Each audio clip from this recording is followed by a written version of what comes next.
Hello, West Village Book Club. My name's Keenan, and I got in contact with you when I found out, really excitingly, that you were going to be reading my first novel as the first book for your book club. So I was really excited, and I contacted the person who was organising the group, Jen, just to see if you wanted any input from me on the night. So here I am. Apologies, first of all. I do have a very large dog. He's currently sitting behind me. He's all sort of curled up and probably just sees the back. If he barks, it's probably because the postman's coming. So I will try and stop the video if that happens, but I'm going to try and do this in one take as well. So Jen very kindly sent me some questions, and I wanted just to sort of tell you a little bit about myself and how this book ended up being written. The Second Chance Tea-Shop was my debut novel, and it came out in, hang on, let me think, when was it? It was March 2017, that's right, so it's been out about a year and a half, and the follow-up, which is this one, Springtime at Cider Kitchen, came out in January this year. It was really exciting to be published for the first time. I've always written stuff, but I've never actually written an original novel, so it was really an exciting journey to be able to submit that to a literary agent and then to be picked up by my publisher, Aria, who are part of a bigger group called Head of Zeus.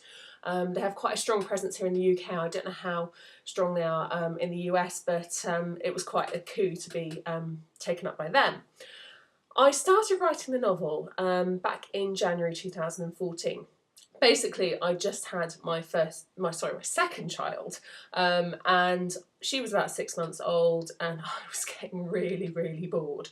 My elder daughter, Flora, was about 3.5, and Rosie was about 6 months old, and I kind of sort of figured out that I knew what was going to happen, and I was used to being, as an English teacher, that's sort of my day job. I've been in the classroom for 8 to 10 years, and so being at home was a bit of a shock. I sort of found myself with these two very small children, and my brain just started feeling a little bit like it was turning into toast, basically. So I thought, I need to do something. What can I do? So basically, if you can imagine the setup, I've got my living room and the computer's in one corner. So when the baby was asleep or my eldest child was playing with her, I'd sort of spend 5 or 10 minutes just doing a little bit of writing just to stop myself from going. Oh, there goes the dog. Bear with me a second. Sorry about that. The dog has a habit of barking at random people when he hears them outside the house. That's there he is. He's a handsome boy, but he's very noisy. Yeah, so anyway, there I was. Rosie was 6 months old, Flora was about 3.5, and I was just getting really, really, really bored. So I decided that it was as good a time as any to write a book, basically. So I happened to be walking the Strawberry Line, which is actually a real thing. It's an old railway line that runs parallel to my village. So the Strawberry Line is an old railway line that was closed in the 1960s. Lots of English villages were connected to the railway line, they're not anymore. So basically what's happened is they've become cycle tracks and footpaths, and it's a really lovely way to kind of have a wander about and discover some of this gorgeous countryside that we have. So there I was, one morning, I was walking, Flora was walking next to me, the baby was in the pram, and I was pushing along, and suddenly this guy walks into my head. And I'm like, oh, okay, who are you then? So I had a little think about it, and I knew everything about him straight away. I knew when his birthday was, I knew what he did for a living, and he was just kind of there whispering in my ear saying, talk to me, tell my story, write down what I'm telling you. So I thought, okay, so this is interesting. I think I'm getting very bored, but I'm not going to do anything about you. I'm just going to ignore you for a little while and see what happens. So basically I just ignored him for 2 weeks. His character was just kind of sitting in my head, thinking, and I was thinking about him but trying not to write, because I figured that if I started writing I'd probably just lose interest, and that'd be that. However, he refused to go away. So a couple of weeks after this, I decided that it was basically time to write about him, and he was obviously Matthew Carter. Now Matthew is a cider farmer, as you know, and he has a slightly tortured past with a wife who ran off with his brother, and he's basically spent 10 years raising his gorgeous daughter Meredith, who's one of my favourite characters to write about, and I love her, and she pops up in the next 2 books, and probably the ones after that as well, because she's just so much fun to write. And he was really where the novel started. And in its original incarnation, the story was a lot more about him and his relationship with Jonathan than it was about this love affair that happens when Anna takes over the tea shop in the village. So from my perspective, it was very much about the Carter family. Now that changed quite a lot because obviously with the demands of publishers and marketing, there's a certain amount of editing that takes place. So so the story became much more focused on Anna and her journey, when originally I think it was probably more of a saga. That might explain, Jen sent me a couple of questions about that. And the first one that is probably the most controversial, which is to do with, obviously they have this developing relationship. And one of the questions that Jen asked was this moment in the book when Matthew spends the night with his ex-wife. Obviously he's been under a lot of stress, there's something terrible that happens with Meredith, and they spend the night together. And so the question was, I worried that Matthew's cheating was going to turn off readers? I think this is kind of an interesting one because basically I didn't know that was going to happen when I was writing it. I knew I was going to put Meredith in hospital. I knew that it was going to be a serious life-threatening condition, and I knew that Flynn was going to kind of indirectly be the cause of that.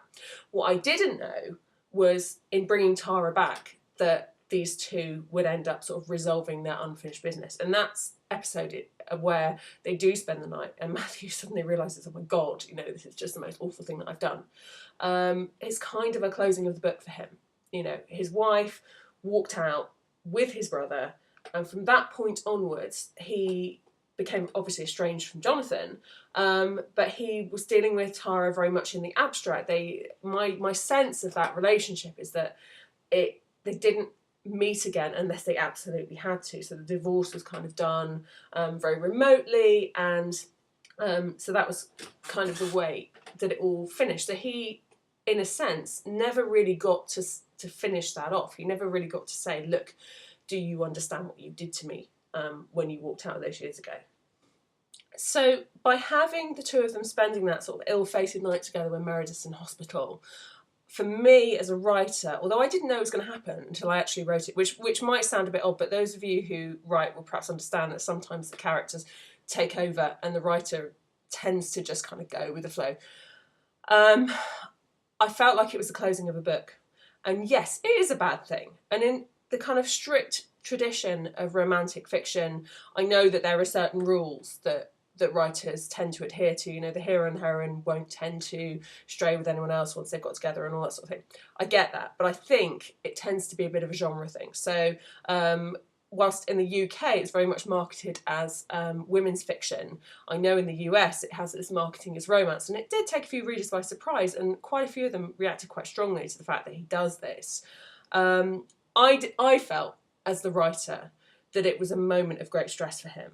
And obviously I'm rooting for him and I'm rooting for Anna throughout. But I had to put that relationship to the test in the ultimate way. And Tara, being Tara, was quite willing to sort of be the conduit for that in my writing. I think she pushed his buttons in the way that probably only ex-partners really can.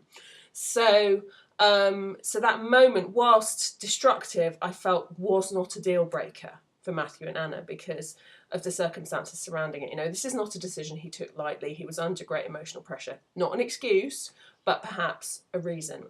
And Anna, being the forgiving person that she is, and with that nature of sort of second chances and that theme running through the novel, I think that's why she feels at the end, look, okay, I get it, I understand, these things happen, they happen again, I will kill you, but actually I understand that this is a very unusual situation. And so she decides that it doesn't matter. It does matter, but it's not a deal breaker for her, which is quite a mature and sensible decision, I think. But then I like to think that these two, you kind of see them and you think, no, this is for the long haul. This is two people who will stay together for quite a while. So I hope that kind of explains my thought process with that. Another question, why was Anna widowed rather than being divorced? Was it to make her more likeable or to make the reader more sympathetic? I always knew that Matthew was going to be a divorcee. He came into my head that way, and I knew that there was going to be a wife lurking somewhere. I didn't want that for Anna. And I kind of, as a writer, I wanted to play with that convention, because often the widow or the widower, there's this risk in fiction that the previous husband, the dead husband or the dead wife, becomes this pinnacle of perfection. And how else can anyone match up to that? I wanted to kind of show that there was life after being widowed that young. And so, yes, it was an element of making her perhaps more sympathetic, but also providing that contrast, because I'd already knew, because Matthew came to me first, I knew that he was divorced. I wanted the contrast with her to be that she was sort of moving on from this terrible situation that had occurred to her. But she was moving on with her life. She was doing something slightly different, and I think it does make the reader more sympathetic. I hope so, anyway. This idea of Matthew as well being rude and off-putting with first name. Oh, totally tapped into my Darcy fixation there. He is meant to be gruff. There's a whole, again, it's circumstance. When you read on, you realise that the reason he's so fed up about being in this house is the fact that it was essentially where Jonathan seduced Matthew's wife. So he does not like being in that cottage. There's a lot of poor associations. As readers, hopefully that kind of makes you intrigued as to why is he reacting this way. She doesn't deserve it. What's going on? But then, we find out a bit later that this was the kind of the love nest for the adulterous affair, so you can kind of understand maybe why he responded in that way. Another question was, who would I most like to have a drink with? Characters in the book. And I have to say, I think I would most like to have a drink with Charlotte. Charlotte, as you know, is Anna's best friend, and she is a lot of fun. And in the second book, she kind of gets her outrageous streak is allowed to just play up a little bit, because she comes back. What I like to do with my novels is have this kind of cast of characters that I can pull on the strings of occasionally. And there's a scene in the second book with Charlotte that just shows just how much fun she is, and how she is completely lacking inhibitions, and she's your kind of classic, slightly wild child, constrained by the fact that she's now got husband and child, but lets that kind of wild side get out occasionally. And I'm very fond of her. I think she'd be great fun to go for a drink. I think it would be a very messy night if that was the case, but she is enormous fun. So yeah, those are the questions that Jen sent me. I hope that kind of gives you a bit of an insight. I am currently writing books 4 and possibly 5, which would surround the Little Summerbee series and kind of pick those up a bit further. But obviously book 3 is coming out in January, so that's really exciting. I didn't realise I was writing a trilogy when I started writing book 1, but that's kind of how it's turned out. And it's quite interesting for me to kind of see how things have progressed from that first book.